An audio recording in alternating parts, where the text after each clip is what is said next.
kerja ke Jepun itu bukan sekadar duit. Sebab last kali duit gaji kita dapat tu, kita nak spendnya dekat sana, hari-hari hidup di sana. Adakah berbaloi umur 50 lebih ni untuk pindah ataupun migrate ke Jepun ni lah? Nak pergi Jepun pencen pun boleh sebenarnya.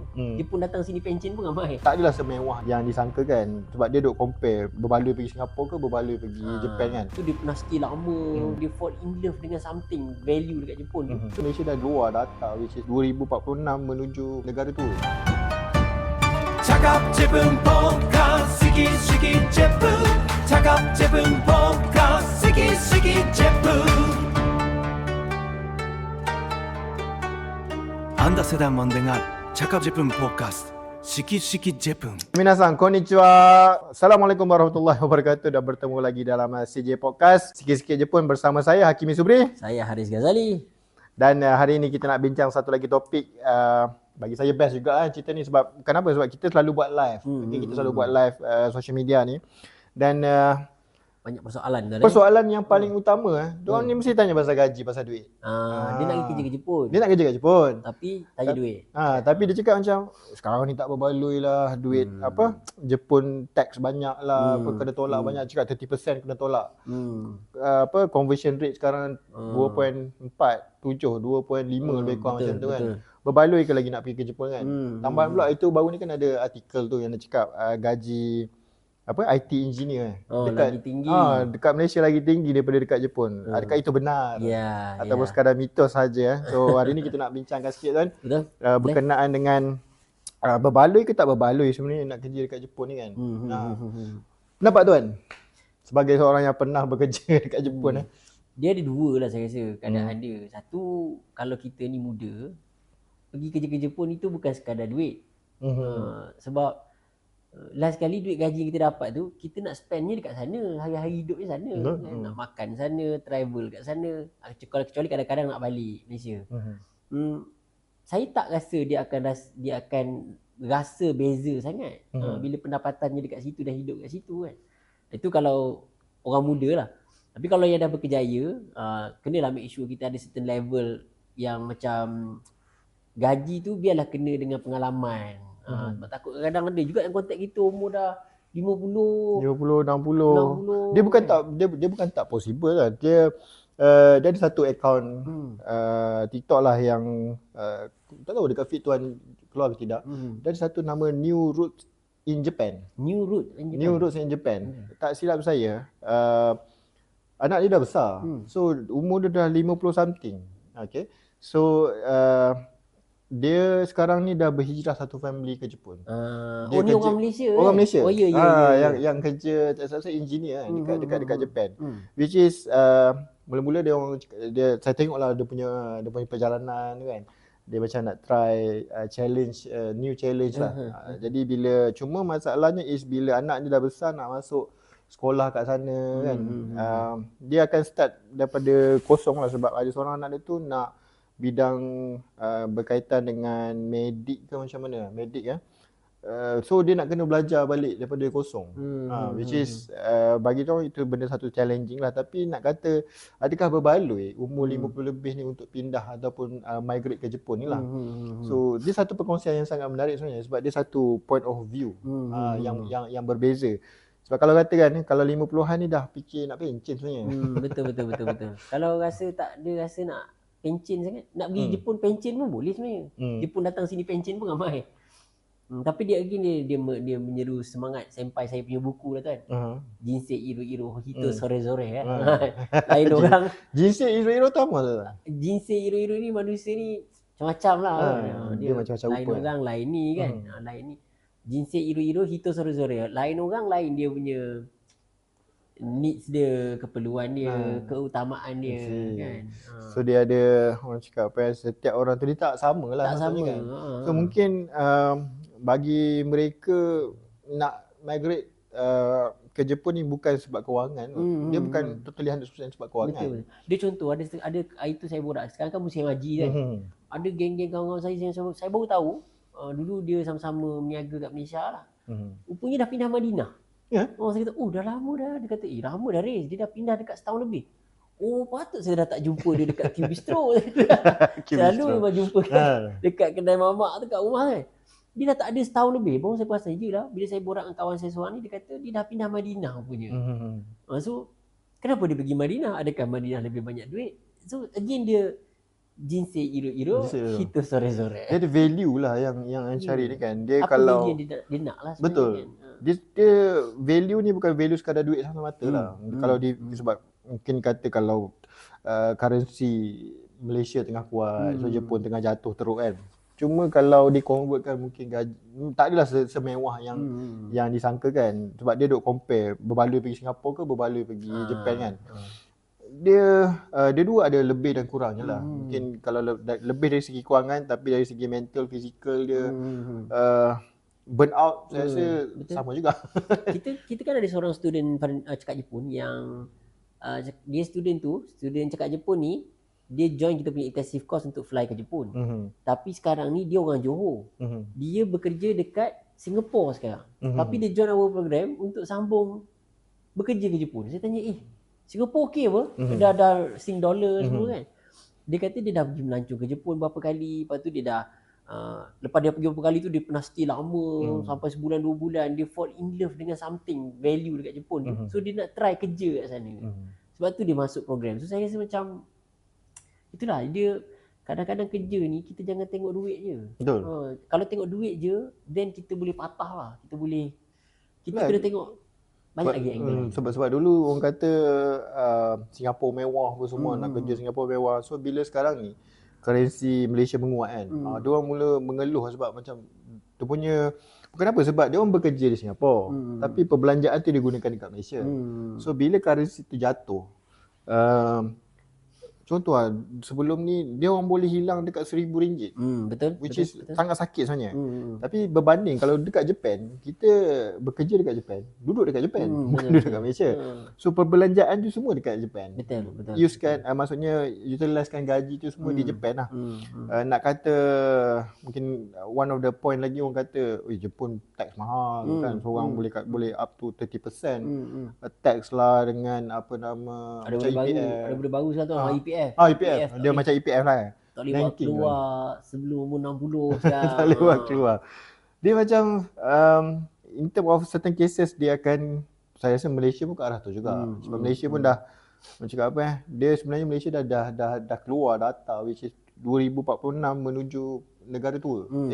Age population kan. 2046 2046. Lagi 20 tahun. 10 tahun lagi 20 tahun lagi. 20 tahun lagi. So 20 tahun lagi anda di mana? Kita pun tergolong dalam golongan tua. 20 tahun still sempat tengok insya-Allah. Okay, so bila kalau dibandingkan duit je, saya rasa duit macam tak tahulah, dia lebih kepada satisfaction bekerja dan dia bagi saya lah. Duit tu penting tapi dia bukanlah top, especially untuk orang muda, dia bukanlah yang top. Kenapa kita pun selalu encourage orang ke Jepun sebab kita tahu kat sana ada benda yang skill dia, etik dia. Kalau pergi sana tu insya-Allah dengan betul niatnya, insya-Allah kita boleh dapat jadi orang yang lagi baik tu.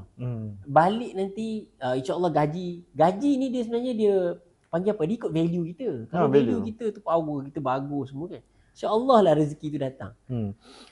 Value satu benda yang yelah benda yang tak nampak kan. Orang nampak benda duit. Benda fizikal nampak depan mata duit. Tapi value yang dapat tu is tak ada siapa tahu kan. Betul.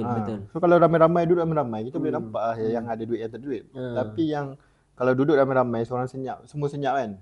Okay. Kita tak tahu dia orang ni tiba-tiba boleh cakap bahasa Jepun kan, boleh cakap bahasa Jerman, kita tak boleh nak bezakan. Sebab benda tu tak nampak secara mata kasar lah. Dia hanya boleh nampak bila once of the ada certain opportunity, siapa yang boleh grab benda tu. Kalau ada certain position Japanese speaker, so dia boleh grab untuk jadi Japanese speaker ke, tak kisahlah Korean speaker ke, France speaker. Semalam kan tuan pergi satu event networking. Semalam tu tak tahulah bila video ni dibuat tu, tapi semalam. Rakaman hari ni semalam ada satu event networking. So ramai dekat satu club, dipanggil hotel ke club kat situ? Club golf. KLGCC, Kuala Lumpur Golf Club lah. So di situ perkumpulan Malaysia Jepun punya tribe ke macam mana tu? I see. Dia something yang benda yang menarik lah sebab company ni asal one of the director tu is kerja dekat Japan. Director dia kerja kat Japan. Okay. Yes, Malaysian. Malaysian. Okay. Dia masuk company tu dekat Japan. Oh, nampak tak? Kalau kerja kat Jepun, keberangkalan jadi director company tu tinggi. Especially yang nak bawa company tu masuk Malaysia. Betul. So dia plan to expand ke ASEAN. So dia sebabkan dia one of the kerja tu adalah ni kan Malaysian. So dia pilih Malaysia sebagai lokasi first untuk dia expand. Okay. So dia appoint Japanese graduate ni lah. Malaysian. Okay, untuk jadi orang apa Syacok CEO lah. CEO lah dekat Malaysia ni. Which is one of the peluang yang saya rasa mungkin kita pun tak tahu. Kita tak tahu kalau company, sebab banyak sebenarnya company SME Japan ni nak masuk Malaysia tapi dia tak ada network. Satu lagi is dia kena orang someone yang boleh faham culture lokal, yang boleh cakap bahasa lokal, tapi dia boleh berada satu position tengah-tengah. Dia jadi bridge lah maksudnya. Kakihashi. Dia jadi bridge antara dua negara. Which is sekarang semalam dia orang announce dia orang dah expand ke South Asia ni. Okay, tapi Malaysia jadi hub. Jadi main hub dia. Dan ni sebenarnya saya nak highlight. Sekarang ni Malaysia menjadi satu negara. Kita tak boleh nafikan tau, bila kita compare pasal gaji tadi, sebenarnya isu ni terjadi sebab ekonomi Malaysia tengah bagus. Kita tengah stable, kita tengah pelabur makin banyak masuk. Bila stability tu datang, syarikat-syarikat Jepun sekarang ni nak jadikan hub dunia ni selain pada Japan, dia kena keluar dulu dekat English speaking country. English speaking country yang kita dok ajar selama ni, Japanese kat Malaysia ni, kenapa mereka banyak datang sini? Sebab one of the reason adalah Malaysia antara English speaking company, universiti yang guna English as main medium, tapi paling murah kat dunia. Antara yang murah kat dunia. Dan kita 100% English. So bila benda tu jadi, Malaysia ni nak dijadikan hub. Waktu meeting macam Tuan Hakim ni pergi networking semua tu kan, Malaysia ni sedang dijadikan hub untuk daripada sini, dan dia nak penetrate seluruh dunia. Kan? Itu peluang. Kalau tak nampak lagi peluang Kakihashi tu, US Malaysian pergi sana, network kat sana, upgrade skill kat sana. Jepun ni once dia dah percaya kita, habislah. Semua hidup lah dia dengan kita tu tak? Selagi kita tak ada buat masalah, selagi tu lah dia akan main kita lah. Dia takkan pusing-pusing tempat lain. Dan dia akan keep on support. Yang itu saya rasa support tu lah. Dan saya dengar Tuan pun ada projek baru tu kan. Itu masih lagi dalam peringkat nanti kita akan umumkan tinggal peringkat kan. Itu pun salah satu punya Malaysia akan jadi hub. Tapi itulah antara keperluan projek itu nanti, bila dia dah grow ke satu stage tu, kita perlukan ramai Kakihashi ni. Siapa yang nak jadi syacok-syacok CEO atau bos-bos kat syarikat yang kita mungkin akan yang nak bertapak kat Malaysia nanti kan. So investor Jepun, duit Jepun banyak nak datang. Siapa nak sambut? Yang nak sambut kalau tak pernah ada pengalaman kerja kat sana, tak boleh. Tak boleh. Sebab macam mana cakap, saya dah tengok banyak Japanese company, small SME company lah yang masuk ke Malaysia ni kan. So one of the issue is salah partner. Yes, salah partner. Salah partner. Bukan apa, dia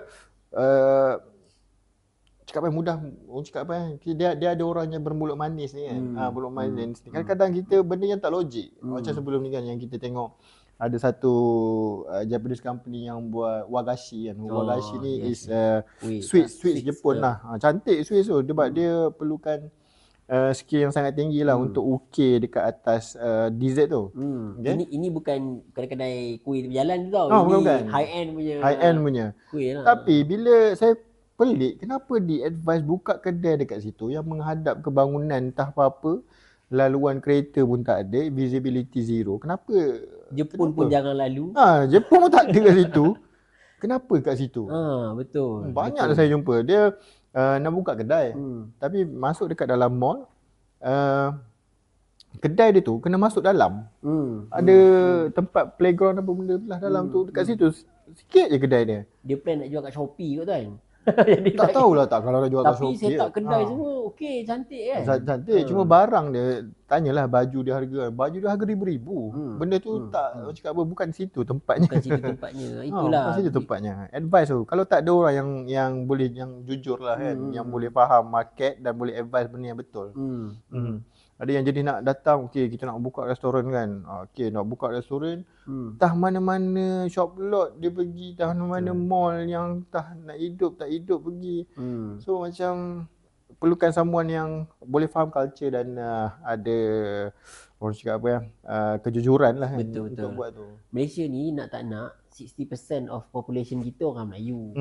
Dan itu kalau Melayu. Dan kalau kita cerita tentang Jepun ni, banyak benda-benda yang mungkin dia bawa, Melayu kadang-kadang takut nak try sebab benda-benda tu tak tahu halal ke tak kan. Tapi bila kita kata 60% ni Melayu, sebenarnya majoriti ni yang akan membawa kepada culture punya setting. So sebenarnya memang ada Cina, India, Bidayuh, Kadazan semua ni, tapi dia akan macam perangai Melayu dan dia jadi Malaysian lah. Kita akan jadi suka kedai yang macam gini, kita suka orang yang begini, semua orang suka Khairul Amin contoh. Orang nak pergi Rembayung kan. Sekarang kena better lagi ke? Sekarang dah better lagi tu kan. Yang kena scam pun lambat-lambat lagi sampai sekarang kan. Beli dengan ulat. Jadi kita kena ada orang yang boleh share orang market orang kita ni macam mana. Especially kalau makanan, inilah antara yang import export yang sebenarnya demand tinggi dekat luar. Malaysia pula kita strong dengan energy. Energy kita insya-Allah tak adalah terkacau sangat sekarang ni based on compare dengan negara lain keliling kita. Apa lagi? Makanan kita pun memang kita banyak import juga, tapi insya-Allah kita masih lagi okey. Setakat ni okey sebab kita still ada juga hub pertanian ni kan dekat dalam negara. Cuma dia sebenarnya is peluang untuk share the know-how lah. Know-how tu sangat banyak sebenarnya. So, kebetulan ni saya share sikit lah 2 hari lepas ada kita jumpa waktu dinner lah kan. Dia sebenarnya basically first time ada 2 orang Japanese. Seorang tu second time datang Malaysia. Seorang tu first time datang Malaysia. Diorang daripada Okayama.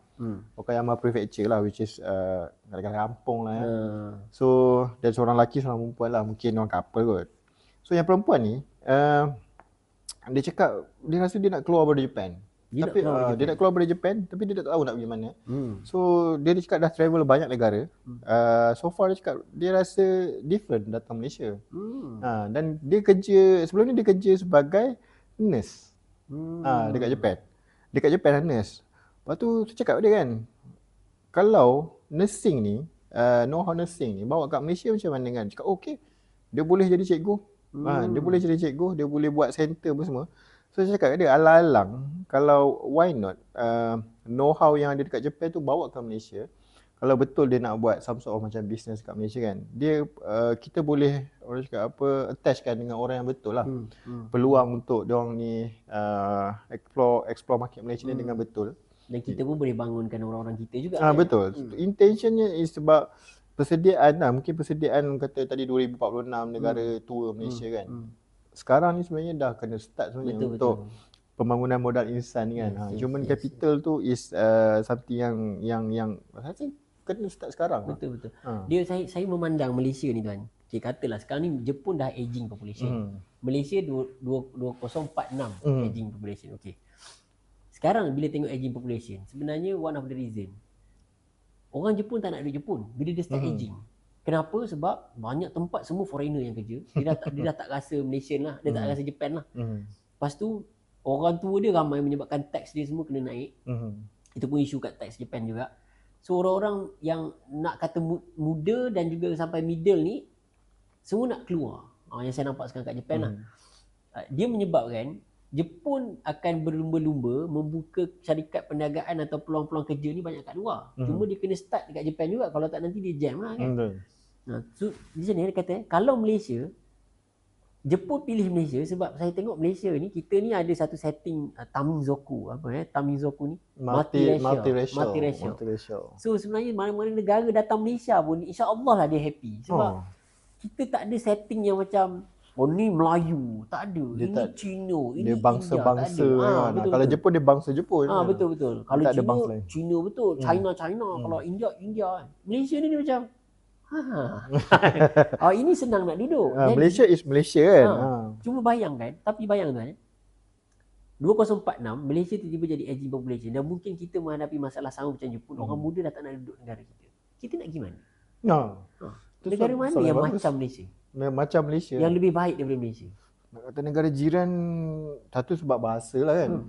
Kalau nak kata pergi ke Negara jiran Europe, bukan US, Tamizoku, dia memang dia kebangsaan betul lain kan. betul. Dia Indonesia Raya, dia lain. Dia, Sebelah Indonesia Raya. Kalau Thailand bahasa pula. betul. Bahasa walaupun belah-belah selatan tu makanannya sedap. Betul. Tempatnya menarik. Tapi nak pergi ke belah bandar tu dia dah satu dunia yang berbeza, yang berlainan kan. Itu yang bersambung dengan Malaysia lah. Sebab macam kita dulu lah masa kecil-kecil kan, saya rasa kalau dapat pergi UK ni dah rasa macam dulu pergi UK. US tu tak rasa macam nak pergi sangat. Pergi Europe ni. Europe tu rasa ramai je sebenarnya rakyat Malaysia yang migrate dekat sana kan. Hijrah ke sana. Cuma dari segi kenapa tarikan tu dekat sana? Of course first thing first is inilah dari segi kualiti hidup dan juga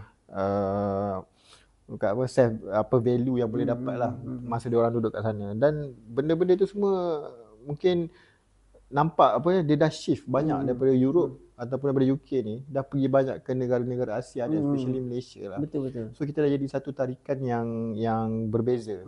Jadi tarikan yang berbeza. Dulu dia macam ada satu kajian lah, kata orang akan lari ke arah Asia Timur ni, Dubai, UAE. Tapi sekarang perang. Dia bubble, saya bubble pun tu. Dia bubble dah nak start. Unstability melampau. Arab Saudi dah marah Amerika. Dulu situ jadi stable sebab dia kata Amerika punya tentera banyak. Kan? Sekarang ni bila tentera US dah mula keluar, tak dibenarkan pada pengkalan, Iran pun dah start serang menyerang sekarang ni dengan negara-negara lain kat sebelah tu. Stability tu sekarang dah kembali kepada sini pula. Kepada Asia lah. So dia, saya tak tahu 2046 if anything happen, kita nak pergi mana? So tak ada jalan. Dah lah kecil. So kita nak tak nak, you need to do something sekarang. Ada 20 tahun lagi punya persediaan ni. Bawa semua yang terror-terror masuk Malaysia. Make sure orang Malaysia jadi tuan rumah. Jangan orang Malaysia bila company luar datang, dia orang jadi bos. Dia orang jadi sacor, jangan. Kita jadi pemegang taruh terbesar lah. Betul. Tapi untuk jadi benda tu kenalah layak dengan benda tu. Betul. Jangan company US datang, company Jepun datang. Sebab jujur kan so far memang Jepun banyak kat kilang kat Malaysia. Siapa bos? Bos dia lagi diorang. Bos masih lagi diorang. Diorang banyak je. Masih lagi diorang. Kenapa? Kenapa dah berpuluh tahun? Dasar Pandan ke Timur berapa tahun selaku exco alumni Dasar Pandan ke Timur? Ya, first batch tu tahun 82. 82. Yang first batch pergi 84. Maksudnya kalau start 82 dah 44 tahun lah. 44 tahun dah Dasar Pandan ke Timur ni. Tahun depan masuk 45 kan. Dan realiti pahit tu kan. Takutlah ni macam sempah-sempah minta maaf dulu lah. Realiti pahit dia, banyak je company Jepun yang ambil orang Malaysia masuk dalam company tu sebab perlukan nama dia untuk set up company kat Malaysia je. Dia cakap apa, itu adalah sebab nak memenuhi requirement. Kalau tak ada requirement tu, tak perlu pun. Tak perlu, dia boleh masuk. Macam sekarang dah boleh masuk dah. Sekarang dah tak boleh masuk dah. 100% foreigner pun dah tak ada masalah. So, kita rasa macam rugi lah kan. Siapa tuan tanah ni? Rugi lah. Orang masuk, kita ada tanah 2 ekar, lepas tu orang tu datang buat rumah semua depan tanah kita. Tapi kita tak boleh buat apa. At least lah rumah tu kita punya, kita boleh kunci tu kita pegang. Kunci tu kita pegang, betul. Pegang. Bagi sewa je kat dia kan. Nak ada, you nak duduk sini boleh. Kena ambil anak angkat Malaysia seorang contoh. Bayar. Ambil pekerja apa semua. Jadi flourish lah ekonomi. Betul. Tapi kalau kita tak ada that capability. So that's why dia pergi ke Japan. Tapi make sure pergi dengan cara yang betul lah. Pergi pun dah haram, jangan cerita lah. Jangan cerita. Jadi somebody. Pergi kena cara yang betul. Lagi-lagi sekarang kan dah ada kempen apa. Sebelum ni kan kempen tangkap orang Kelantan. Tangkap orang Kelantan tapi tak dapat apa-apa. Tak dapat apa-apa. Orang Jepun tangkap orang foreigner. 10,000 yen. Siapa foreigner yang macam mana yang kita boleh tangkap? 10,000 yen tu equal to lebih kurang apa? Sekarang 200 setengah. 200 setengah tu banyak seorang. Itu bukan tangkap, report je kan? Report je dapat 200 setengah. Report 200 setengah. Orang macam ni yang kita boleh report tu. Sedap tu. Kita pergi melancong, tangkap 10 orang, balik modal lah. Bukan, itu orang yang tak ada visa. Orang tak ada visa. Yang tak ada visa yang itu campaign. Tapi dia dapat backlash banyak juga sebenarnya sebab dia menimbulkan suspicion kepada semua foreigner. Iyalah. Betul kan? Dia rasa macam Kau pergi semua parti. nampak foreigner je nak visa balik tak? Dia jadi macam was-was lah, apa syak was sangka. Tapi dia kena ada mekanisme sebenarnya nak bersihkan negara dia. Betul. So that's why kalau pergi, make sure pergi dengan visa yang sah. Janganlah buat hal pergi visa yang ni. Nanti kena report. Lagi-lagi saya rasa kalau orang tu baru sampai, muka tak familiar sangat. Lepas tu dia honggok pula macam bahasa Jepun dia pula macam sebab visa punya syarat sekarang ni kalau you kerja ada expected level tinggi lain lah. Tapi kalau kerja biasa tu you honggok kena ada sekarang kan. Bahasa Jepun. Ada bahasa Jepun tu penting. Kalau dia tegur kita kena dia cakap tanya sikit kan. Kita dia report dia dapat icimang. Kita sadaqallahul azim masuk penjara. Masuk penjara balik. Lepas tu dah tak boleh nak masuk balik. Tak boleh masuk balik lah, dia ban kan. So that's why cakap apa, pengalaman apa nak experience tu boleh, tapi make sure dengan jalan dan cara yang betul lah. Sebab penting ni bagi saya, tak tahulah. Sebelum ni mungkin tak nampak lah tapi sekarang saya rasa macam kalau ada peluang merantau negara tu, pergilah. Tak ada masalah. Jangan risau. Mungkin next topik kita akan bawa brain gain versus brain drain. Brain gain versus brain drain. Itu next topik kita kan. Nanti kita akan kupas lebih lanjut brain gain X versus brain drain. Sebab brain drain ni orang Malaysia term especially yang komen-komen ni lah. Dia orang ni suka sebut brain drain tapi dia tak pernah pandang pun brain gain ni kan. So mungkin itu topik yang kita akan share next episode. Tapi sekarang kan kalau nak kata peluang nak kerja dekat Jepun, tuan rasa sekarang adalah masa yang tepat untuk pergi ke atau macam mana? Ini peluang yang tepat. Ini waktu tepat. Dulu kalau kita pergi kerja tu kan, kita sekadar boleh jadi pekerja. Sekarang ni kalau kita pergi, dia ada peluang macam tadi yang tuan pergi semalam tu, networking, dan you akan dapat satu position yang best. Yang penting dapat shirai lah, dapat kepercayaan Jepun. Kepercayaan kan. Orang Melayu ni, orang Malaysia senang dapat kepercayaan. Kita orang baik-baik. Kita orang baik-baik, kita kerja bagus kan. Betul. Tak tahu nak macam mana dapat kepercayaan, boleh berguru kan. Jepun mana tak percaya dia, semua Jepun percaya dia. So insyaAllah, memang sekarang ni this is the best time. Bukan untuk pergi untuk gaji saja, bukan untuk network saja, tapi untuk mission masa depan kita. Dan bawa balik benda tu ke Malaysia. Bukan sekadar bawa skill, silap-silap boleh bawa company datang. Bawa investment tu yang bawa the best tu. Yes. Sebab apa? Sebab dia akan benefit orang lain juga. Kita buat something tu biar bukan untuk diri sendiri juga kan. Untuk orang lain juga. Once dapat orang cakap apa, kepercayaan dan kita bawa, especially kalau bawa company kan. Berapa ramai lagi family yang boleh akan ada income. Berapa ramai lagi yang akan ada negara pun akan dapat income juga. Tax, cukai-cukai, apa benda, caruman-caruman ni semua kan. Itu semua boleh membantu jana ekonomi sebenarnya. Betul, kan? betul sangat. Sebelum 2046. Ada timeline sekarang. Ada timeline. 2046, ada 20 tahun lagi. So kalau nak belajar bahasa Jepun, selalu orang tanya nak belajar bahasa Jepun, kalau N5 tu berapa lama, N4 berapa lama kan. Dan ada juga yang tahu N tu apa. N tu adalah level JLPT. JLPT tu apa? Dia banyak soalan dia. Sebab mungkin pendedahan tu belum sampai reach lagi banyak tempat. So slowly kita akan bawakan banyak lagi topik. Mungkin kita ceritalah apa benda requirement untuk kerja kat Japan ni. Okay, in the next episode. Okay, mungkin kita dengar dulu macam tuan rasa lah. Kenapa Jepun dia implementkan something yang macam kenapa nak kena wajib ada bahasa Jepun sebelum pergi sana. Dia macam bukan kerja boleh kerja je ke? Ataupun daripada 20 orang yang kerja, seorang boleh cakap Jepun cukup lah. Kenapa nak kena semua kena ada sijil ni kan? Perlu ke Nihongo untuk pergi Jepun. Baru-baru ni tu kan, tim CJ pun ada post satu video yang dia kadang-kadang kan pandai sangat pun tak boleh. Tak cukup masak pun tak boleh. Tak tahu apa pun tak boleh. Bodoh pun tak boleh. Bodoh tak boleh sebab kalau bodoh tu memang bukan bodoh lah, istilah dia tak tahu apa-apa tu memang confirm. Dia bukan tentang macam sekarang ni nak masuk universiti ke nak kerja ke, ada je yang betul-betul English speaking company sebab banyak MNC juga kat sana kan. Untuk kerja tak ada masalah, tapi untuk hidup. So Nihongo minimum untuk hidup lah yang saya nampak at least. Kalau tak boleh hidup kalau zero ni. Tapi yang saya takut yang tengah-tengah ni dia tak cukup haul. Yang atatamete kude ite kudasai. Yang atatamete. Sebab orang tu tak sebut kudasai kan? Yes. Dia macam mana cakap, dia confrontation tu berlaku disebabkan adalah salah satu benda bila bahasa tu penguasaan dia tak bagus Jepun ni intention dia bukan apa dia bukan bukan nak menghina ke apa.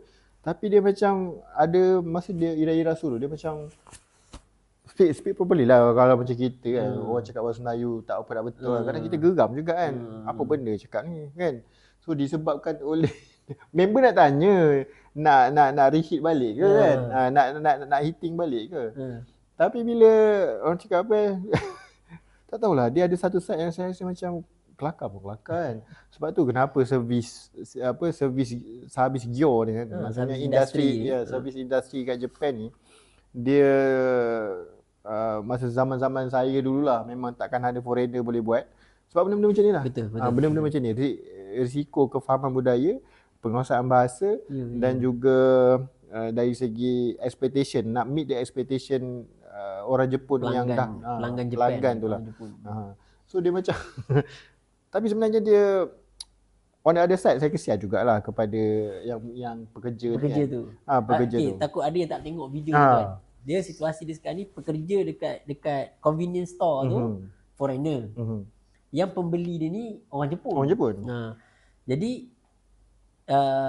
untuk kerja dekat convenience store ni sebenarnya memang memerlukan tahap bahasa Jepun yang agak tinggi. Betul. Zaman kita dulu takkan dibenarkan lah. Duduk kat kaunter tu memang takkan lah.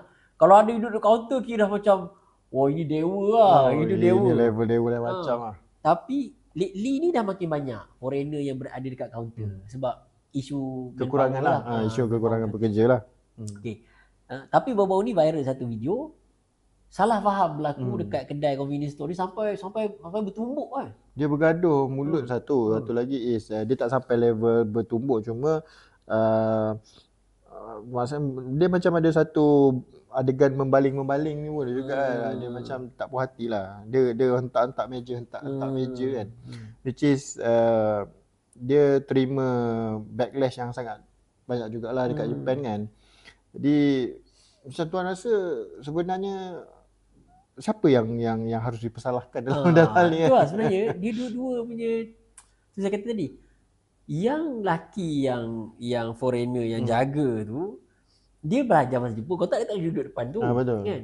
Tapi dia macam dia sendiri ada expectation.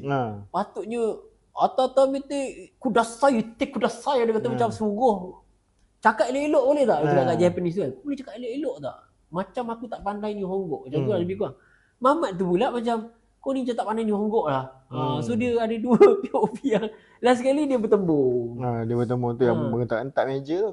Benda simple. Benda setakat nak beli barang. Nak tanya, nak reheat balik ke tak? Kalau nak, yes. Kalau tak nak, no. Betul. Lepas tu bayar, gerak lah. Dia ada culture dia. Even dekat convenience store pun ada culture dia. Perlu plastik ke tidak, semua tu kan. Dia ada culture dia yang kita kena faham dulu. Dia sama juga macam orang Malaysia pergi UK apa dekat Buluh. Dekat Buluh. Buluh ni kan. Dia orang luar lah datang contoh-contoh kan. Kat Malaysia ni banyak juga dulu kan. I was here, yes. Apa love sekolah lah. tu.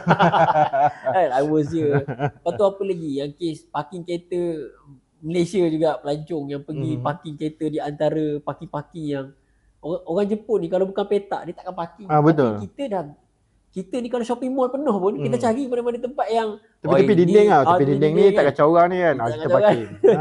Kat sana janganlah buat perangai tu. Janganlah buat perangai Malaysia ni. Culture-nya tak boleh begitu. Tak boleh. Selagi benda tu tak ada line, tak ada petak, janganlah nak bertindan-tindan. Memang tak boleh kecuali kalau ada macam guard yang jaga. Yang tu saya pernah tengok lah. Yang benar kawasan bas lah kan. Kawasan bas ke, kawasan van pelancong ke. Yes, dia tapi dia ada orang yang handle lah. Kalau setakat kalau kawasan lapang biasa janganlah buat. Janganlah parking berlapis-lapis.